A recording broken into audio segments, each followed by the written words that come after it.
Universidad Federal de Santa Catarina, magíster en literatura y licenciatura en letras por la misma institución, profesor de la educación básica, técnica y tecnológica del Instituto Federal de Santa Catarina. Y Karina Vicen es mi señora. ¿Alcanza? No. Bueno, además de ese mérito, es doctora en letras por la Universidad de Lille. Nada. Integra el Departamento de Investigación en la Biblioteca Nacional de Uruguay, ha publicado sobre Carlos Lescano palabras rigurosamente visitadas entre el lenguaje y literatura, la obra de Carlos Lescano, cuando la literatura es el surco, figura del desplazamiento de la narrativa de Carlos Lescano, ficción, autoficción, testimonio. Son casi más largos los títulos que los contenidos de los libros. Bueno, tiene la palabra de San Martín. Bueno, buenas tardes nuevamente. Bueno, se me ocurrió titular esta intervención Volver al furgón de los locos siempre. Entonces, para decir qué. Empecé por la relectura sabiendo que las interrogantes que le propondría al texto no iban a ser las mismas que hace unos años atrás, cuando me interesaba el vínculo entre la obra de Lescano y el desarrollo del género testimonial en el Uruguay. Y efectivamente, con el diario del lunes, me refiero a la publicación de textos posteriores, la lectura es otra. De repente, el furgón de los locos deviene, en mi mirada de conjunto, en un texto bisagra que irradia hacia adelante y hacia atrás de su publicación. Como formulación importante del tema carcelario, ese exorcismo de llegar a decir lo indecible, después de haber merodeado la experiencia traumática, como parte de los orígenes del proyecto de la construcción del escritor.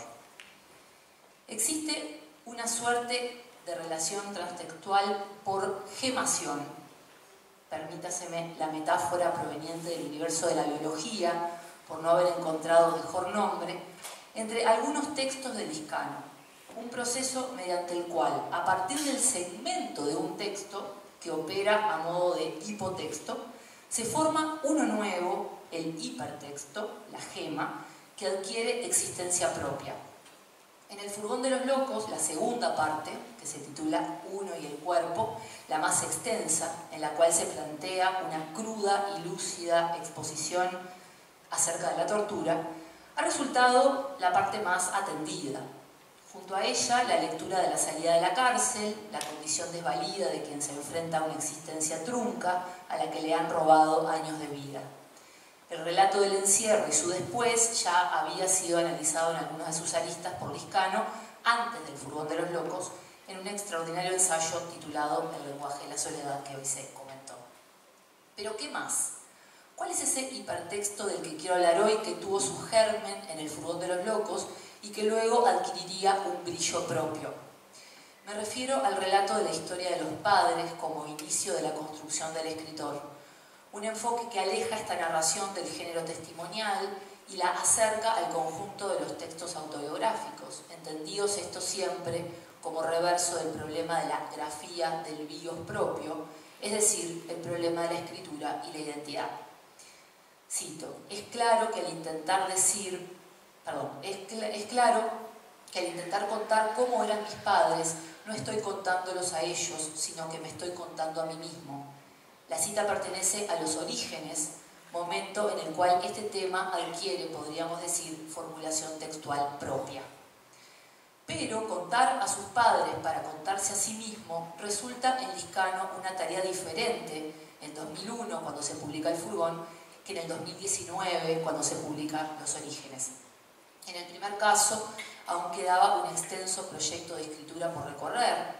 Parte del propósito parecía consistir en transformar la experiencia carcelaria en un producto, comillas, literario, digamos, y esto se lograba reflexionando sobre el lenguaje en situaciones límites y construyendo a partir del tema del encierro un análisis más amplio sobre la extranjería y la no pertenencia. Pienso en los denominadores comunes entre textos de los años 90, como Agua estancada y otras historias, La mansión del tirano, El camino a Ítaca, El informante y otros relatos, La ciudad de todos los vientos. En cambio, en 2019, al publicar Los orígenes, mucho ha recorrido Lescano ya.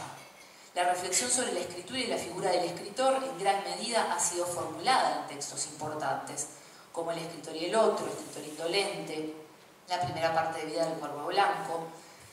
Es momento de que Liscano vaya en la búsqueda de la construcción del inicio de ese proceso, no ya autopercibido en 1980, cuando empieza a imaginar la mansión del tirano en la cárcel, sino, cito Los Orígenes, en un sentido muy profundo y determinante, el surgimiento de la identidad que sostiene esa mano que piensa y escribe.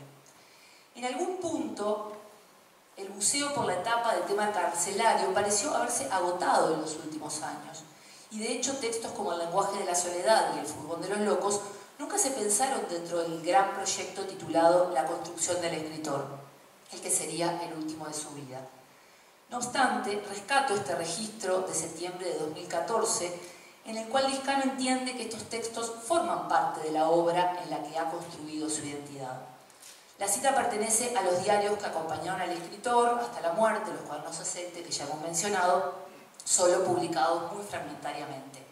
Y cito: los últimos 3 fines de semana, incluido este, me he dedicado a releer La ciudad de todos los vientos, El escritor y el otro, Vida del Cuervo Blanco y Escritor indolente, que todavía no terminé. Necesitaba hacerlo, saber dónde estoy. Creo que en esos trabajos, más La mansión del tirano, El lenguaje de la soledad y El furgón de los locos, está todo lo que hace 33 años tenía para decir. No es que en 1981, o sea, cuando empieza a escribir La mansión, supiera que quería decirlo, sino que en esos libros está la formación del sujeto que soy. En los últimos años, el corpus para pensar la construcción del escritor se había ajustado, más profuso, como es de esperar, pero también otro, con un peso menor de los textos vinculados a la cárcel. Acá no voy a citar la comunicación de 2018 para que Oscar no se siga enojando conmigo de la primicia. Bueno, dice así: el plan, si así puede llamarse, es la construcción del escritor. Tendría 3 partes, o serían 3 volúmenes. 1, Orígenes, diario de la cárcel, diario de Suecia. 2, El escritor y el otro, lector salteado, escritor indolente. 3, Cuaderno Escelte, diario del viaje final. Estoy armando el 1, el 2 ya existe, el 3 se está escribiendo todavía, aunque ya tiene un volumen considerable. Entonces, en el conjunto, El furgón de los locos adquiere para mí potencia crítica porque resulta el corolario de una etapa ligada a la cárcel, porque irradia hacia otros textos que vendrán más adelante, porque establece por fin la articulación entre esos 2 grandes temas de la literatura de Liscano: la experiencia del encierro y la construcción del escritor. Me detengo en la historia de la muerte de la madre y comparo El furgón de los locos con Los Orígenes. En el primer caso, la fuerza del relato está marcada por el uso de la narración simultánea, la que, según definió Genet, se propone en el presente contemporáneo de la acción, y la focalización interna nos sitúa junto al preso en el interior de la cárcel. Dice: se abre la puerta de la celda y me dicen que tengo visita. Es lunes, yo tuve visita el jueves anterior, hoy no me corresponde. En Los Orígenes, el hecho se reconstruye desde otra distancia espacio-temporal, pero hay detalles del recuerdo que quedaron marcados a fuego. Por ejemplo, cuando llega al locutorio de la visita y por un momento se encuentra solo y ve ingresar después al padre, vencido, a darle la noticia de lo ocurrido. En esa construcción de sí a través de la figura de los padres, la derrota ocupa un lugar preponderante. Hoy Hugo Chugarlo lo mencionaba, ¿no? Según Liscano, su abuelo, como también el padre que termina suicidándose, llevaban, cito, la derrota en el alma. Afirmación que teje puentes entre los personajes que pueblan su historia familiar y la percepción de la identidad propia. Dice Liscano: siempre fuimos perdedores, desde 1904 a 1985. Quiero problematizar este concepto y analizar la dicotomía fracaso-derrota como la entienden Ana María Mar Sánchez y Teresa Basile. La cito: mientras la derrota tiene una dimensión política y un anclaje histórico, el fracaso carece de esta estrecha y definitoria conexión política con el contexto. Si el perdedor político puede convertir su derrota en un triunfo ético, el fracasado muestra señas de degradación, humillación o abyección. En estos términos, Benemundo Liscano parecería cargar con el fracaso, pero su hijo escritor elige contar la historia de una familia de derrotados. En la derrota, la pérdida de la madre logra convertirse en triunfo ético, sin señas de degradación.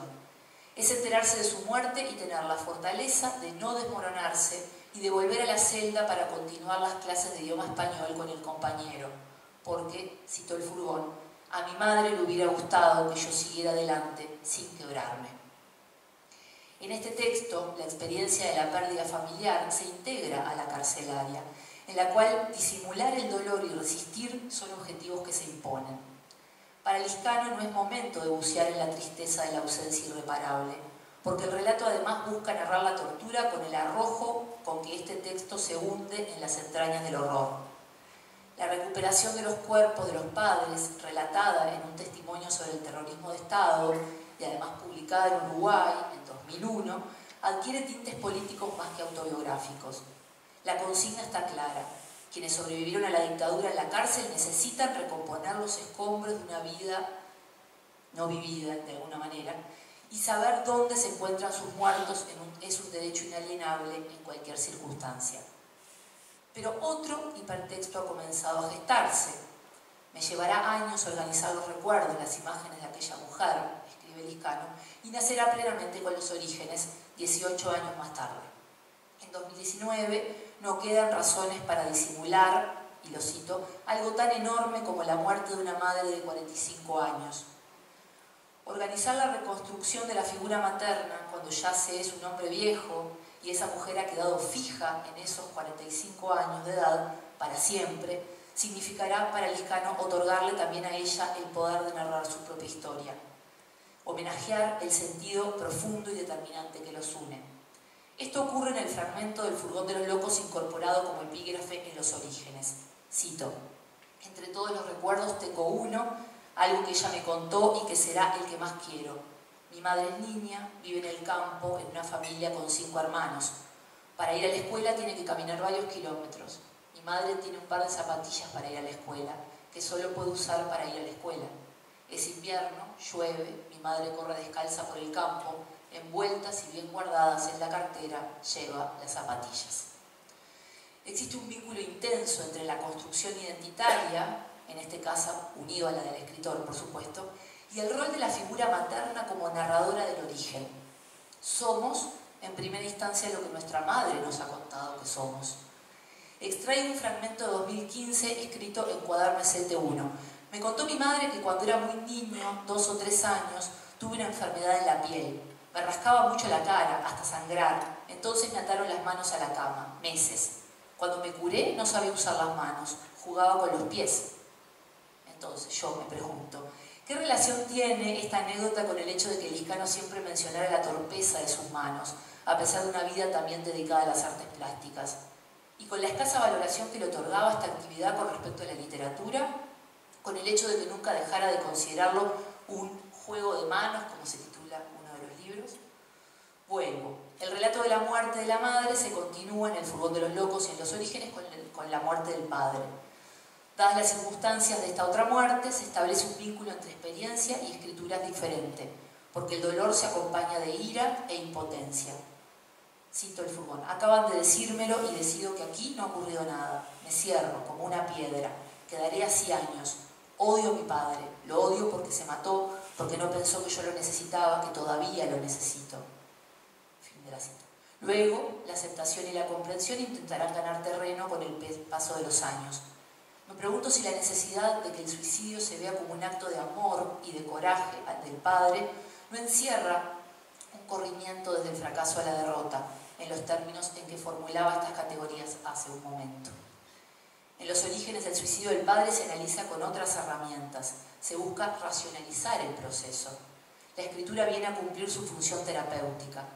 En los dos textos aparece la estrategia discursiva de que el yo se objetive, utilizando la tercera persona para hablar de sí al momento de referir un aspecto particularmente doloroso y traumático.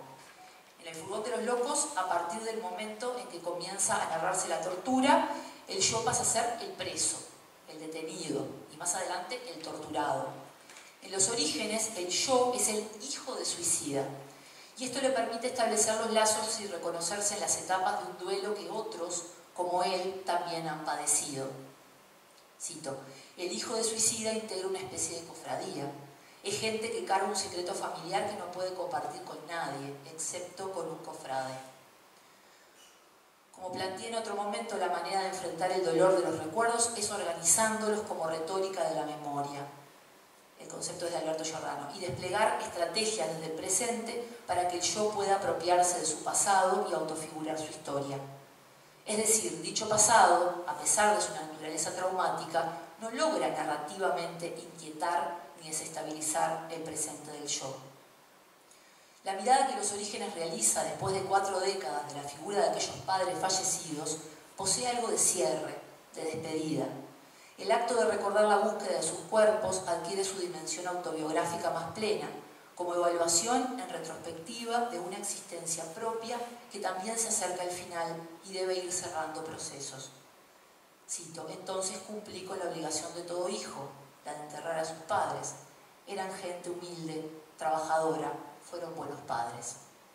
De ese origen profundo y determinante que son madre y padre, conformado con resiliencia, fracaso y derrota, Liscano construye narrativamente su identidad.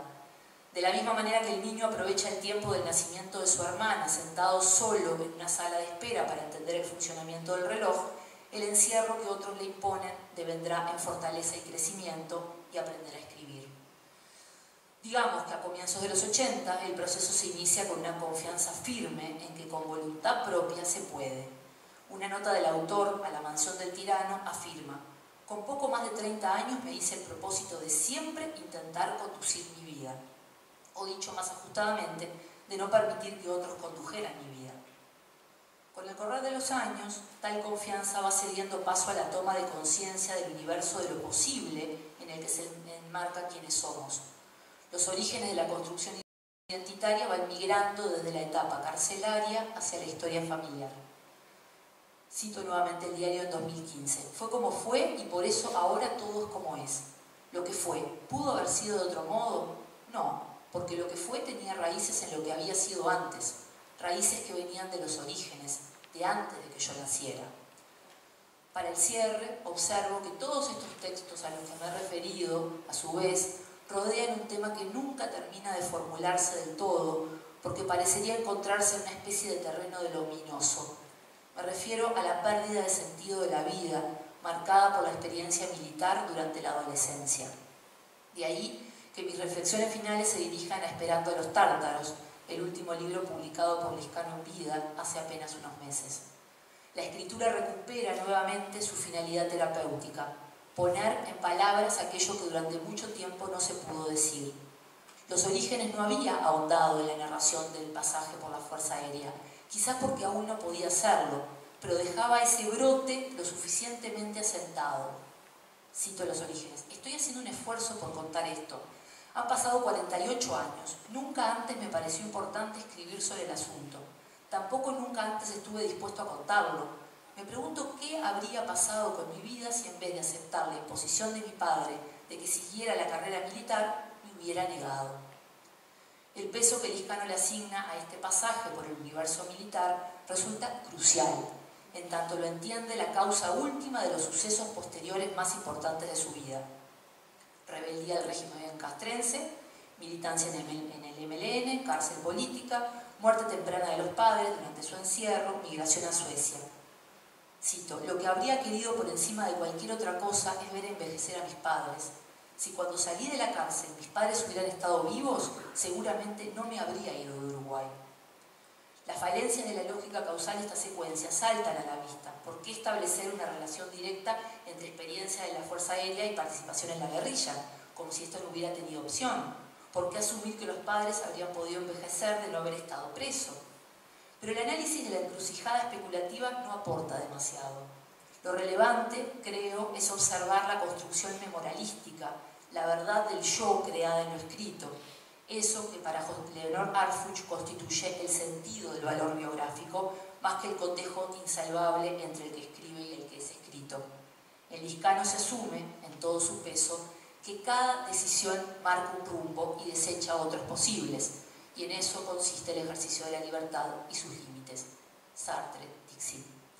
Me pregunto, yo también seducida por esas otras vidas posibles que nunca serán, ¿cuál habría sido la próxima gemación? Si hubiera avanzado en la etapa autobiográfica de la guerrilla, verdadero agujero negro en la literatura de Liscano, en ese, cito, fracaso existencial que me abochornaba, escribe en Cuaderno Escelte 2, grandes errores de mi vida. 1, haberme dejado presionar por mi padre y haber ingresado en la Fuerza Aérea. 2, haber ingresado al MLN. ¿Se habría analizado a partir de Esperando a los Tártaros cómo el hecho de desistir de las Fuerzas Armadas lo convirtió en integrante del MLN, en contraposición a ese otro Liscano militar que nunca fue? Cito, pudo ser mucho peor. Si no me hubiera dado de baja de la Fuerza Aérea y me hubiera recibido, habría sido compañero de torturadores, violadores, ladrones, asesinos. ¿También me habría transformado en torturador? Sigo mis preguntas finales. O en cambio, el nuevo hipertexto hubiera sido el otro combate entablado a lo largo de los años, la búsqueda del sentido de la vida o el abandono a la muerte, por momentos deseada, por momentos imaginada por mano propia. Son todas ellas, esta vez, semillas sin brote, a nuestro pesar. Como escribió Gabriel Sosa, no yo, Gabriel Sosa, en Facebook, al conocer la noticia del fallecimiento del escritor, murió Carlos Liscano, y el mundo es un lugar un poco, bastante, menos lúcido. Gracias.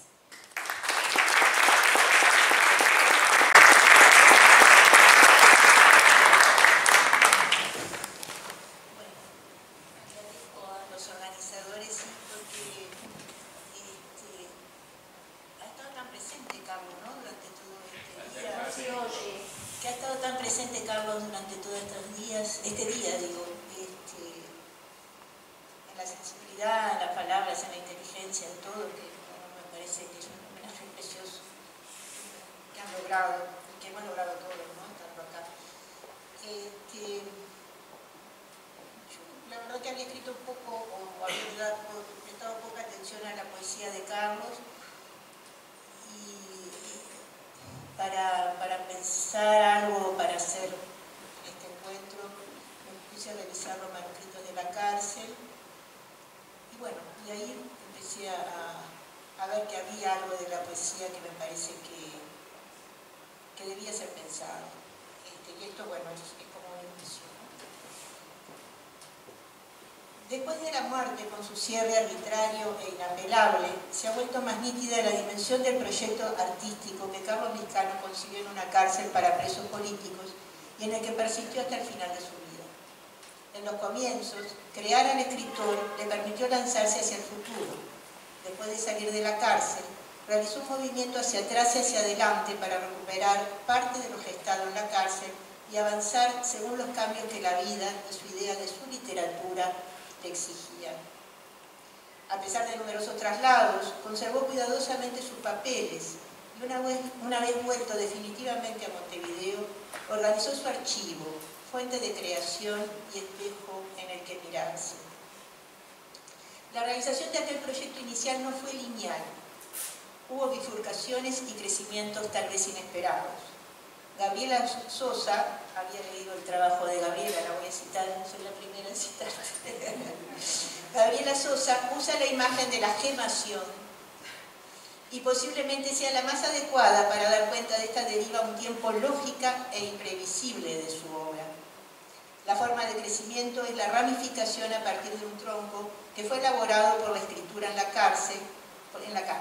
Esos brotes son, como dice el relato al que me voy a referir más adelante, La Puerta, puertas que se van abriendo a impulsos de escritura. El proyecto Liscano es a un tiempo riguroso y excesivo. Creó ficción, testimonio, poesía, ensayo, teatro, plástica y dio nacimiento a una figura de escritor con sus mitos de origen y una persistencia definitiva. Con lo que escribió en la cárcel, Liscano abrió un campo de posibilidades que fue materializando gracias al ejercicio constante de la escritura. Nulla dies sine linea, como citaba Pablo Tiago, que es ese librito que se publicó en el 2006, que es una frase que él escribe en los apuntes de la cárcel. Nulla dies sine linea dejó escrito en los apuntes de la cárcel. Sospecho que se mantuvo fiel a esa consigna. Con la práctica diaria se realiza el proyecto, que no es el llevar a cabo un esquema preconcebido, sino establecer las condiciones para que algo de lo planeado se cumpla en relación a estados de ánimo, intereses, fuerzas que pautan el curso de una vida. Estableció el inicio de su literatura y su figura de escritor en la escritura de La mansión del tirano. Documentó el comienzo. 1 de febrero de 1981, después de salir de la celda de aislamiento que los presos llamaron la isla. Según Pierre Bourdieu, crear un origen es siempre un gesto cargado de sentido, pues el origen es al mismo tiempo punto de partida e inicio, principio y razón de ser, causa primera. Elegir este punto de partida liga la obra al castigo extremo, al delirio y al estallido de la lengua. En cuanto a la literatura es el surco, señalé que después de su residencia en Suecia, entre 1985 y 1996, al volver al Uruguay, hasta ahí estuvo en Suecia, al volver al Uruguay, Liscano hizo un movimiento de confirmación de ese origen elaborado en la cárcel. Asoció un periodo de dificultad en la creación con la nostalgia por aquella etapa de fertilidad explosiva. Por ejemplo, en una anotación del diario que escribió en la cárcel en 1982, dice que La mansión del tirano salió como un chorro incontenible. En los últimos años, el espacio-tiempo del origen fue desplazándose. El libro Los Orígenes, de 2019, lo establece en la infancia y los padres. El último libro publicado en vida, Esperando a los tártaros, crea un origen en la etapa del liceo militar, también antes de la cárcel. Persiste entonces la necesidad de establecer una fundación, una causa primera, en palabras de Bourdieu, pero el lugar afectivo, cronológico, que le da sustento, se traslada en el tiempo y en la relación escritura-vida, o retomando una confrontación establecida por Liscano, el escritor y el otro. ¿Dónde está la poesía? En realidad, La mansión del tirano no fue lo primero que Liscano escribió. Desde 1973 escribió poesía. Es difícil determinar el volumen de la poesía concebida entre rejas. Quedó el libro Estará nomás cargada de futuro, publicado en el 89, y referencias y borradores que se encuentran en el diario que llevó en la cárcel entre 1982 y 1984. En lo que sigue voy a explicar del diario la información que permite acercarnos a ponderar esa poesía. Más o menos lo voy a hacer. ¿Por qué no fue la poesía el origen? Tal vez pensar en ese desplazamiento contribuye a entender un poco más su proyecto creador. En la cárcel Liscano descubrió lo que después fue casi una consigna de su literatura, la posibilidad de hacerse sujeto escribiendo. Elaboró una conciencia de ser escritor para la que no alcanzaba solo el acto de escribir. Era necesario idear una estética y decidir una ética. En esta invención, la poesía ocupa un lugar destacado como aspiración y modelo de vida, como prefiguración de un deber ser de gran exigencia. Si se siguen las anotaciones de su diario, se puede percibir que va colocando a la poesía en un espacio que identifica con la verdad, el coraje, la entrega total. El 31 de mayo del 82 anota que todo esto está sacado de los manuscritos de la cárcel que está editado, ¿no? El 31 de mayo del 82 anota que la poesía y la narrativa no se diferencian por los temas, sino por el peso específico de la palabra. Esta puede adquirir una fuerza irradiante que entra en conflicto con la linealidad que exige el relato. Un conflicto del que dan cuenta La mansión del tirano o No hay salida a la edad de la prosa, que es la misma narración que el principio titula No hay salida y cuando la termina le cambia el título y le pone La edad de la prosa. El 30 de junio escribe que quiere definir su mundo poético, eso son palabras textuales, es una cita, para potenciar la creación de poesía y al mismo tiempo se da cuenta de que solo escribiendo poemas podrá hacer. El 15 de julio dice que quiere elaborar algunas definiciones primarias, eso es una cita textual, a partir de las que levantar su universo poético. El 28 del mismo mes piensa un título, La larga marcha. Dice que podría ser una visión poética y agrega, cito, sería el proceso de descubrimiento a mí mismo. Antes de esta última anotación probó sus poemas leyéndoselos a otros presos. El 18 de julio del 82 dejó anotado que sus poemas no gustaron y dice que a él tampoco, porque son ejercicios. Dice que carece de una visión poética y declara que entre todos sus poemas hay uno solo, la literatura, que no puede identificar o que habría que ver mejor. Esto está entre comillas el título, en que he estado trabajando en los últimos meses, que podría incluirse en mi marcha hacia la poesía, algo que no me animé a escribir en estos papeles hace unos días, porque siento que voy hacia la poesía. El 13 de septiembre escribió, cito, a diario me despido de las cosas, así debería decir un poema mío, que no he escrito porque no he tenido coraje de enfrentarlo. Sé que después que lo que haya escrito tendré que serle fiel y no estoy lo suficientemente fuerte para acatarlo. Hay una lista de proyectos a realizar lo escribe el 18 de febrero del 83, los ítems de esa lista dan una idea de su manera de pensar la poesía, como su literatura aparece tironeada por el deseo de dar cuenta de todo, lo minúsculo, insignificante y lo más trascendente, y el impulso hacia adelante. Hay un ir y venir en el pensamiento y la escritura entre el flujo y la determinación conceptual. La poesía es una marcha y una utopía, un anhelo superior de autoconocimiento. Como señalé antes, el origen establece un principio, un nacimiento, una causa. Marca un antes y un después. Lo previsible es que en el antes no exista nada. Una anotación del 13 de febrero del 83 hace pensar en otro sentido de este límite.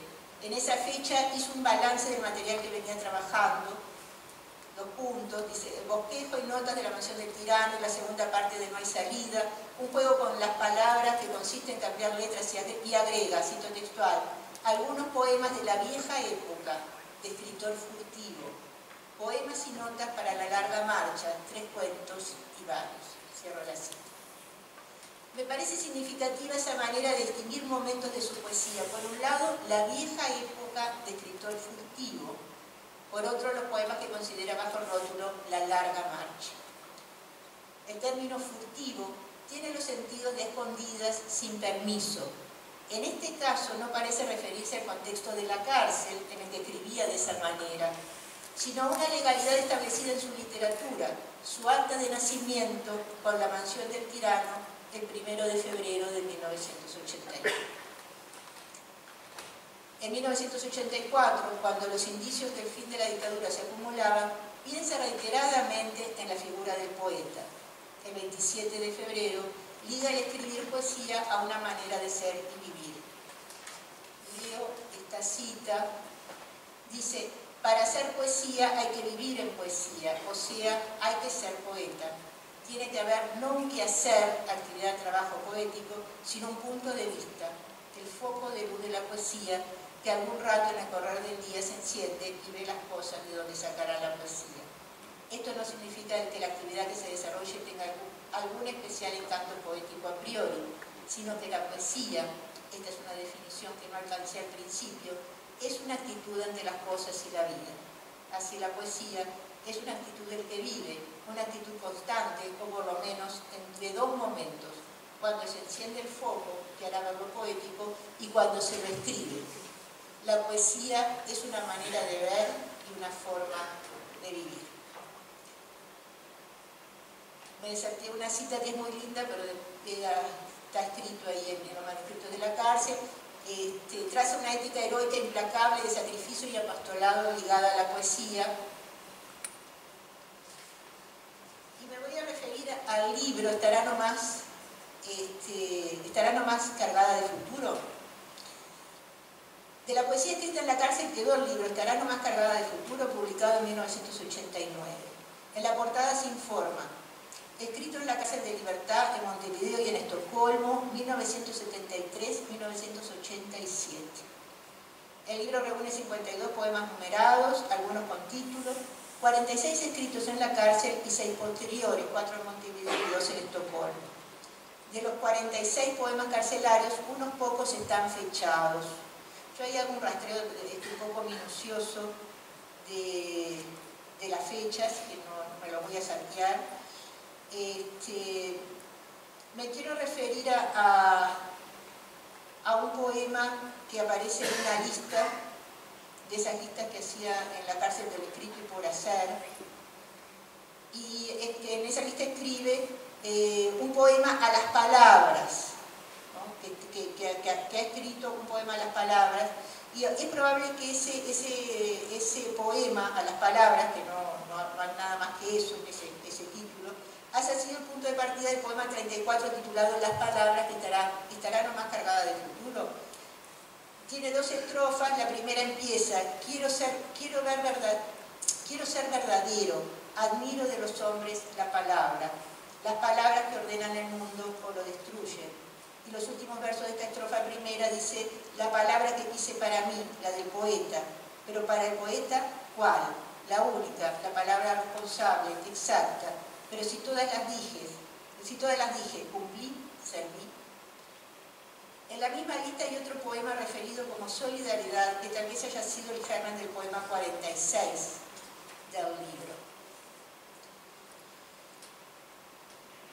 No, certeo algunas otras referencias. Es probable que buena parte de los poemas para los que no podemos determinar fecha de escritura, que suman 37, hayan sido anteriores a febrero de 1981, fecha del inicio de la escritura de La mansión del tirano.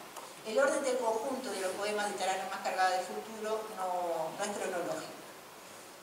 El título de este primer libro de poesía fue concebido en la cárcel, establece un juego irónico con el poema de Gabriel Celaya, transformado en canción por Paco Ibáñez. La poesía es un arma cargada de futuro que devino un himno de la contracultura de izquierda. El poema número 6 del libro de Liscano termina con esta pregunta y dice: tiro mi anzuelo y salen estos peces, redonda vaca blanca, la luna en la ventana, la tortuga avanza en su noche infinita, la libertad nunca será de los indiferentes. Entonces me pregunto, ¿estará nomás cargada de futuro? En el contexto del poema, con sus referencias cósmicas a la luna y la noche, y la contraposición libertad-indiferencia, la pregunta final puede referir al enlace poesía-futuro. Tal vez establecer esa relación o inquietar especialmente en ese momento de elaboración de su proyecto literario, en el que está pensando un lugar para su poesía. Ya había respondido con una negación a la interrogación sobre la instrumentalidad de la poesía, su servicio a una causa. Su manera de escribir es la respuesta más rotunda.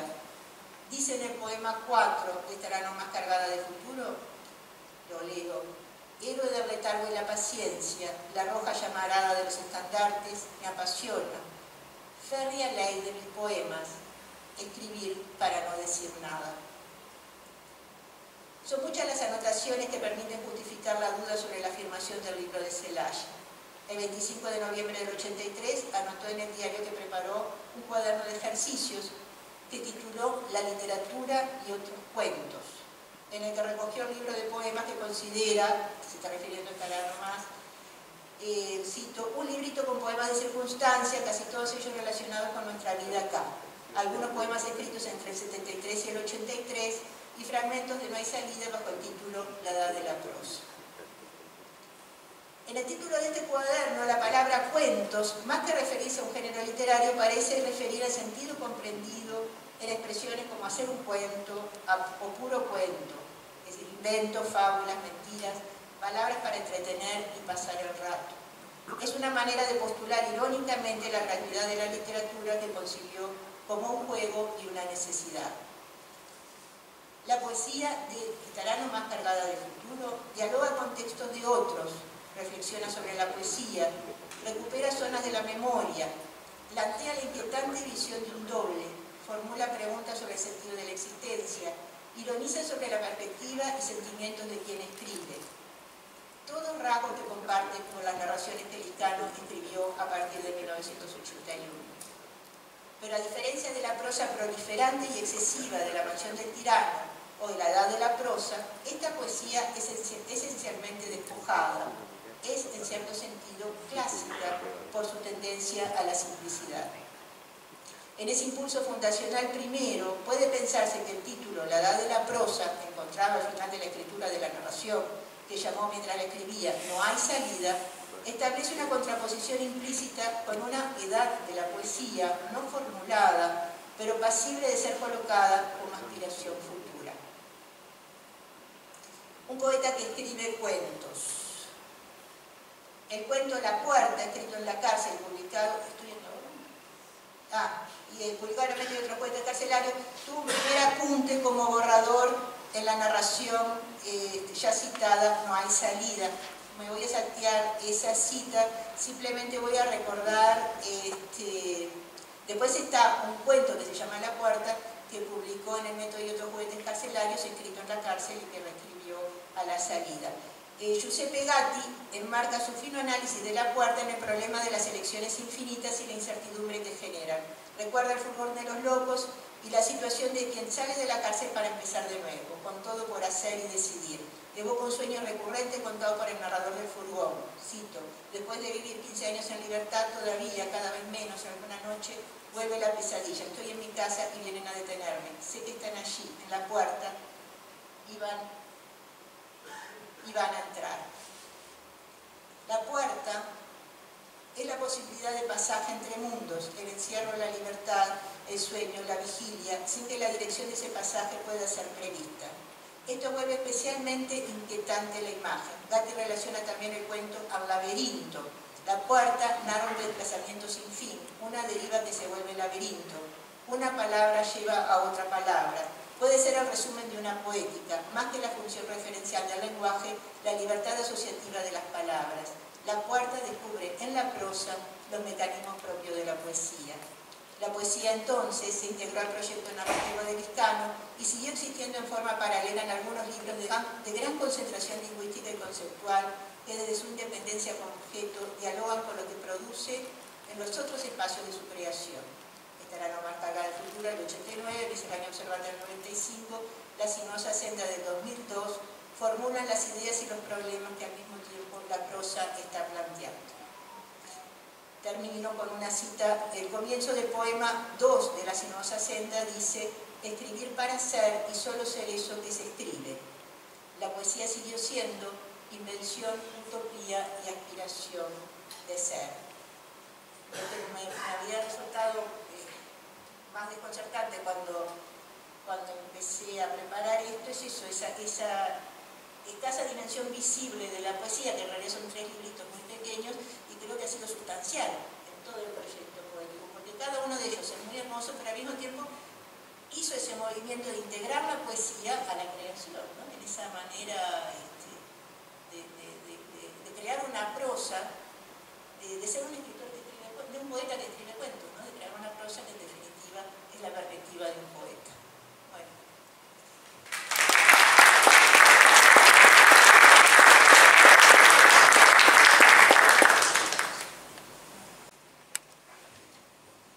Buenas noches, toca a mí.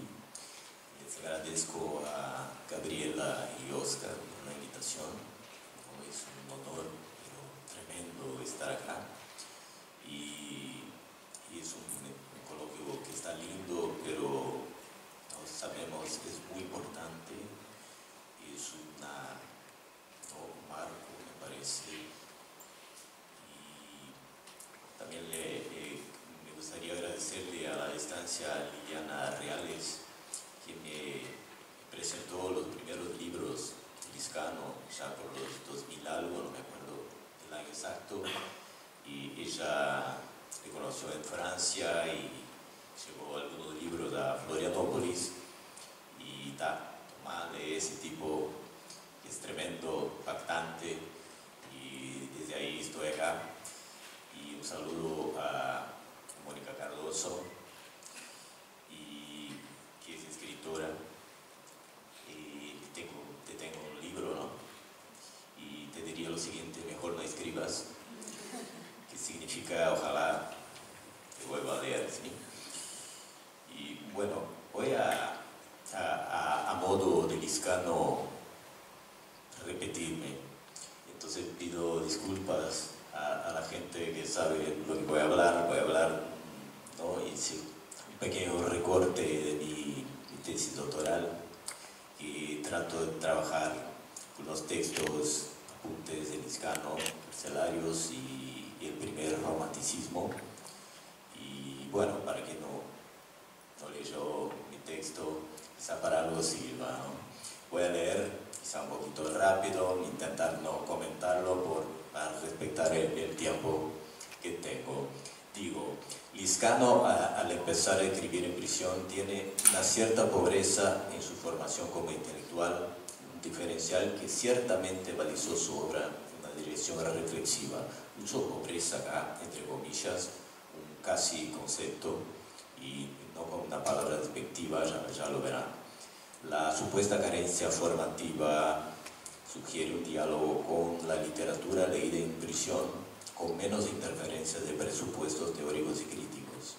Sin embargo, advierto que por su parte ya existía cierta tendencia especulativa con respecto a la literatura anhelada a partir de sus deseos de lector.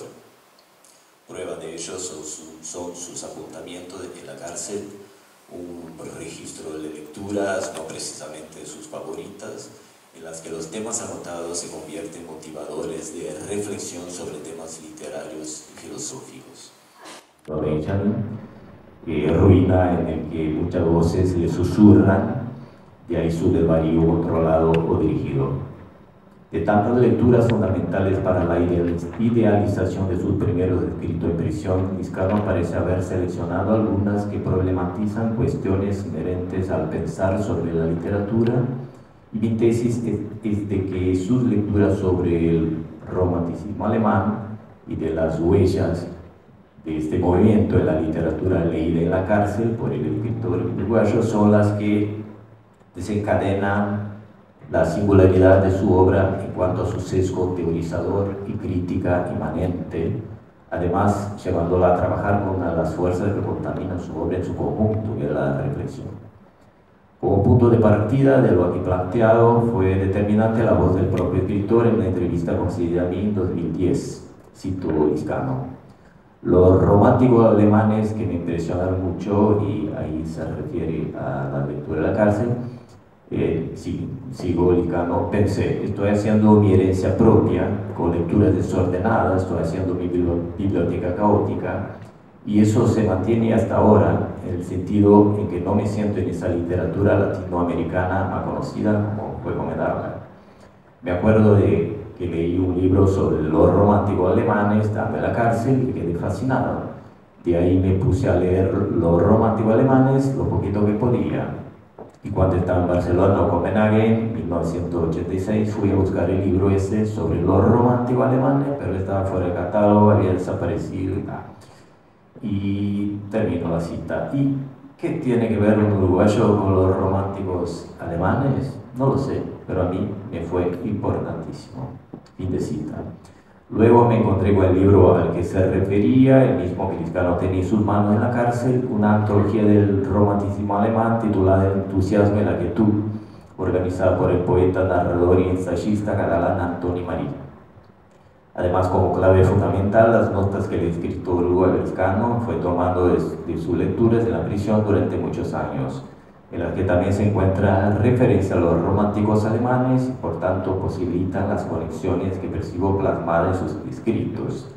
Estas notas, manuscritas en la prisión por el escritor, están publicadas bajo el título de Apuntes de la cárcel. Me refiero ahora un poquito a esos apuntes. Durante sus años de reclusión, Liscano tomó notas de muchas de sus lecturas. Tuve acceso a ese documento por primera vez en comienzos de 2015 en Montevideo, en la casa del crítico uruguayo Ignacio Bachter. Hojeé la copia facsímil de su manuscrito, consciente de su valor, aunque sin entender en aquel momento el motivo de no estar en la publicación denominada Manuscritos de la cárcel de 2010, salvo algunos fragmentos. Al revisar por alto el material, no fue preciso mucho para dar con apuntamientos que confirmaban las pistas que seguía, pues estaba frente a un inestimable archivo que legitima las previas expectativas sobre la importancia de lecturas y estudios de Liscano en la prisión, especialmente los que confirman su interés con notas sobre el romanticismo alemán. Tras algunos días, revelé a Liscano mi interés por su apuntamiento y visité su departamento, cuando también pude ver su archivo personal. Posteriormente, para mi sorpresa, en 2016, ya un poquito después, él publica Apuntes de la cárcel, libro con los manuscritos en facsímil y transcripción del propio autor. En el prólogo del libro, la mención sobre algo del proceso de publicación. Cito Liscano: ¿qué objetivo tiene publicarlos? No lo sé. Perfectamente puede considerarse un capricho. También, buscando un alivio, puede considerarse como un documento para curiosos, muy pocos. Lo que me impulsó a transcribirlos fue una conversación con Salomar Borges, quien me los pidió para estudiarlos en su tesis doctoral. También me animó para hacer exhaustivos el interés de Fatia Iman, Gabriela Sosa, Karina Blitzen, Ignacio Bachter. En febrero de 2016, Liscano me envió un mail con el texto titulado Cuaderno Celte, que sería publicado, ¿no?, en Hispanoamérica. Escrito a modo diario, en él reaparece el asunto de la publicación de los apuntes de la cárcel. 6 de agosto, jueves 2015. Ayer, a raíz de que envié a Salomar copia de los apuntes de la cárcel, se me ocurrió que debía transcribirlos y tal vez publicarlos. Hoy me levanté decidido a empezar la transcripción. En eso he estado toda la mañana. Releer los apuntes sobre Beckett, las citas de Molloy, me lleva a entender que me puse hace más de 30 años cuando empecé a escribir. Trataré de publicar la edición facsimilar junto a la transcripción. Y ahí viene algo muy lindo. Horas después, estoy recuperando algo de lo que sentí mientras tomaba los apuntes. Es un regreso a los orígenes, aquella ilusión inocente que me motivaba, que me impulsaba a leer, a escribir en el lugar más incómodo del mundo. Fin de cita. Los apuntes de la cárcel son el registro de un mecanismo para la reflexión en que el arte es el motivo, un conjunto de apuntamientos en papeles adquiridos en la prisión. Son 117 papelitos de variados tamaños, aunque su mayoría sean escritos en hojas de carta completamente rellenadas con letra menuda. Casi no hay tachones, quizá por el hecho de que Liscano periódicamente revisaba sus apuntes y los volvía a copiar. Según el autor, muchas notas fueron desechadas, incluso una lista de libros que leía. De los apuntes se percibe lo cuán heterogéneas eran sus lecturas, un atlas que en principio aparentó una reunión de semejantes de intereses o aún el resultado de elecciones fortuitas. Vemos la presencia de Todorov, Foucault, Lukács, Spencer, Jacobson, Damas Alonso, Cernuda, San Juan de la Cruz, Hölderlin, Rimbaud, Shakespeare, Hesse, Buzzati, Cortázar, Faulkner, etc. El propio autor pensaba hacer en aquellos tiempos su intento de formación intelectual, pero va a concluir décadas después haber sido un pensar ingenuo, propio de un joven de 20 y pocos años. Pero, por otra parte, opino que fue exactamente ese recorrido de lectura caótica, aquí también la idea de caos como fuerza generadora, que ha propiciado la elucidación de un deliberado delirio de proyecto impedido por fuerzas positivas irremediables, el deseo de ser escritor y no solo la afirmación «soy escritor». Las notas que Liscano tomó durante todos aquellos años de la cárcel tal vez hayan sido los únicos escritos producidos esencialmente para sí mismo, sin pretensión clara de diálogo con otro que no consigo mismo. Quizá por esto la opción por no haber sido incluidas cuando se publicaron sus manuscritos carcelarios, los primeros, ¿no?, a excepción de algunos fragmentos, como digo. La posterior publicación de esas notas revela que habría habido cierto pudor por parte del autor de exponer sus diálogos con su biblioteca, fragmentos necesarios para la reflexión, principalmente la reflexión sobre el quehacer literario. Los apuntes de la cárcel no revelan precisamente las predilecciones lectoras de Liscano, como he dicho, sino que indican estudios encaminados al sustento teórico y metodológico de su propia práctica literaria. Pienso que lo que sus escritos tratan de proponer como proceso literario está presente en las investigaciones y en referencias de esas notas. pues denota no solo el propósito de cómo comprender el funcionamiento narrativo y la inclinación por el problema del lenguaje, sino fundamentalmente lo que el estudio puede sugerir como propuesta de reflexión y como signo de autorreflexión. En un principio, las notas van dirigidas a un autor concreto, Samuel Beckett. Es difícil ver que el autor de Molloy sirve como una especie de modelo de escritura en La mansión del tirano, la novela proyectada de la cárcel. La aridez de los enunciados, los monólogos del lugar indeterminado, pero restringido, hacen pensar que Liscano reflexionó sobre la posibilidad de la libertad en la escritura, alejándose de propuestas de encuadre realista de un supuesto afán de testimonial, como también ya fue hablado por acá.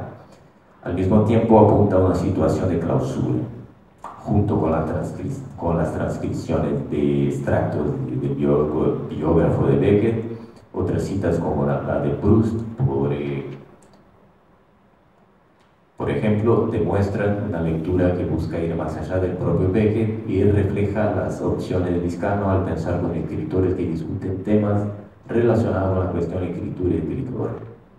La obsesión por la palabra es detectada en muchas citas sobre el lenguaje. Está el Círculo de Praga, Todorov, Lukács, Khmelnytsky, casi siempre relacionando lengua con literatura.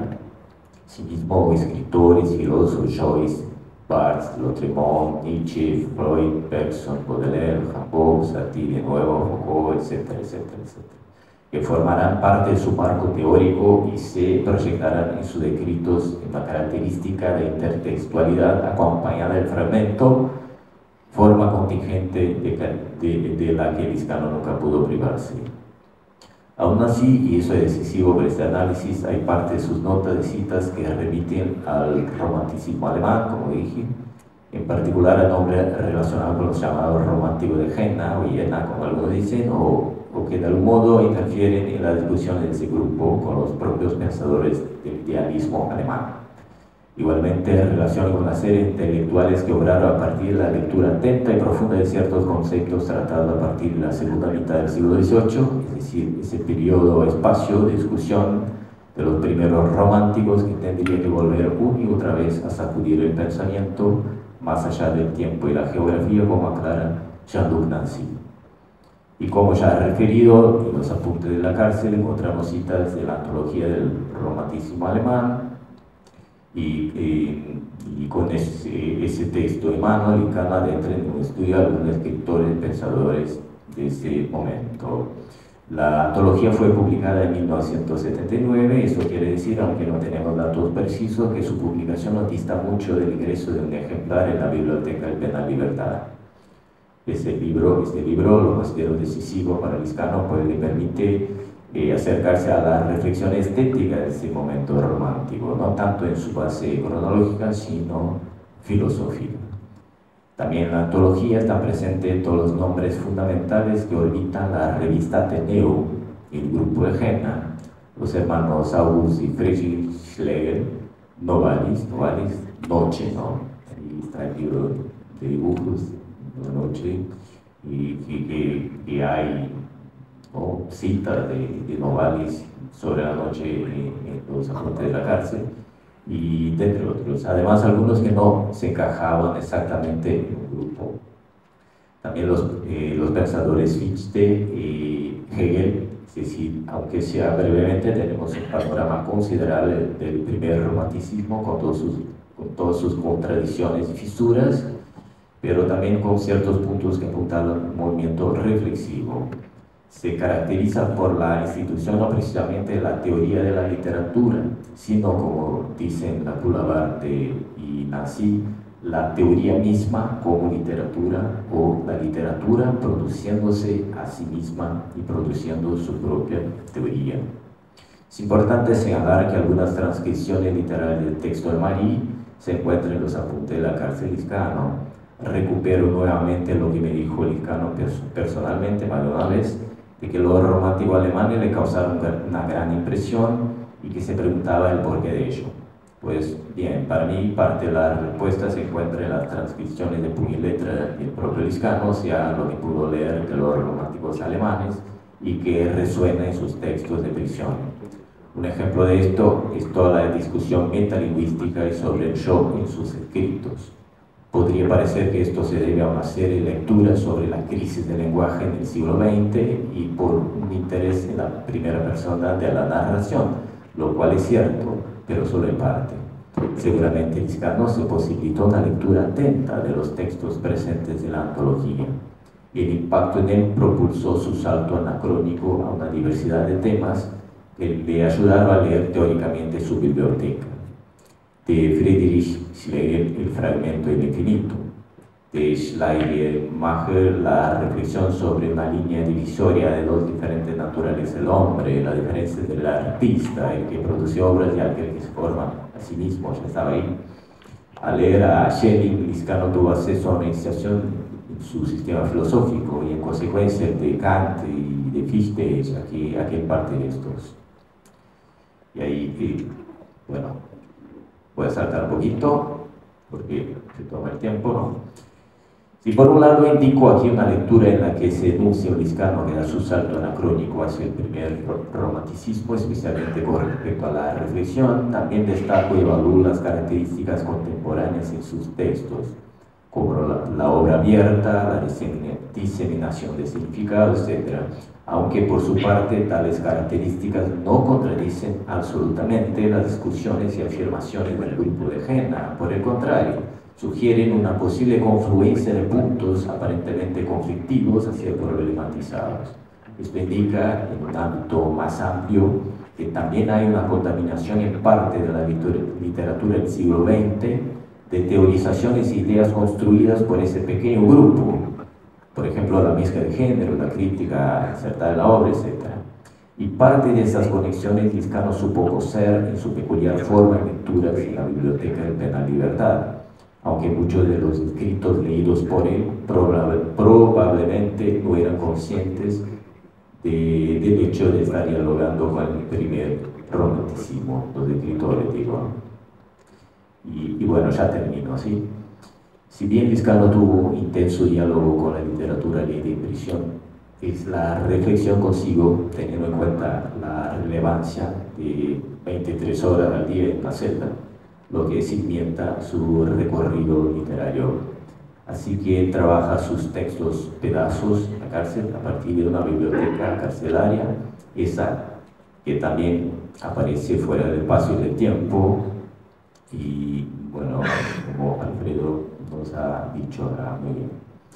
Digo que la pobreza es condición para la literatura que nace con Liscano en la cárcel, pero es enriquecida con lo imaginativo.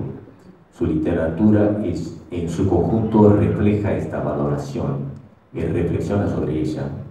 Esta pobreza latente de Liscano, la pobreza de ciertas experiencias, se diluye en medio de la barbarie. Benjamin ya articulaba en lejano 1933, en Experiencia y Pobreza, tal vez en un momento de raro optimismo, sobre querer introducir un concepto nuevo y positivo de barbarie, que es que a partir de ella la pobreza pasa a impulsar para frente, por lo tanto impele a construir con poco. Liscano, recién liberto de la prisión, sin trabajo y prácticamente sin dinero, yendo a Curitiba, Brasil, en un primer viaje al exterior, se dice, cito, me dijo en una entrevista, hay que hacer un plan grandioso que la vida después se encargará de transformarlo en mezquino, recitando Vega. En prisión ya se había dado a esa tarea de declararse escritor. El delirio liscano era quijotescamente crear realidad por medio de la literatura, performatizar ese delirio a través de sus personajes y narradores. Lo que hizo fue marcar el proceso y los escritos en la singularidad, por hacerlo en medio a la pobreza, la barbarie y la soledad de una prisión, y por el procedimiento de retorno a la discusión de ciertos paradigmas, problemas literarios y filosóficos y imaginación. Es decir, el mundo ficcional por él creado refleja y vuelve a reflejar especularmente ciertos amarres y desarmes de la narrativa y del pensar con ella y en ella. Bueno, hasta acá yo pensé mi texto así de la cabeza. Y cuando lo terminé pensé en permitirme algunas palabras, algunas pocas líneas, poco emotivas y no todas racionales. Le llamé a ese subtítulo Carlos. Te leo ahora un poquito, ¿sí? Liscano, este gran escritor, estuvo conmigo como letra, como recorrido de estudios, como diálogo de ideas, formaciones, dudas y asertivas. Carlos, nombre que amigos o más llegados terminan por usar. Su obra y su historia, potencias que en nada medida me inhibían mayor intimidad o trato más horizontal. Fue el viaje a Joinville, Brasil, cuando dispuesto a hacer las veces de una especie de cicerone, llevaba a Liscano a ver el libro que me fue ofrecido el tuteo, el voceo colombiano. En aquello Carlos y yo conversábamos, pero hoy pienso que hubo siempre una relación fraternal, rara amistad a la distancia de gente distinta. Se me fue la posibilidad de, una vez más, agradecerle por su cordialidad en los diversos encuentros que tuvimos, por las conversaciones a la distancia, por mostrarse siempre accesible a los imperativos de mis investigaciones sobre su obra vida. Podría pensar que esta pequeña intervención acá pudiera ser un módico homenaje a la obra y vida de este hermano mayor. Preferible sería saludarlo con un apretón de manos y un abrazo. Seguramente guardaría su postura imponente, a veces algo tímida, su mirada firme, al tiempo que tierna, y la sinceridad que le brotaba con facilidad. Carlos, te vamos a extrañar. Muchas gracias.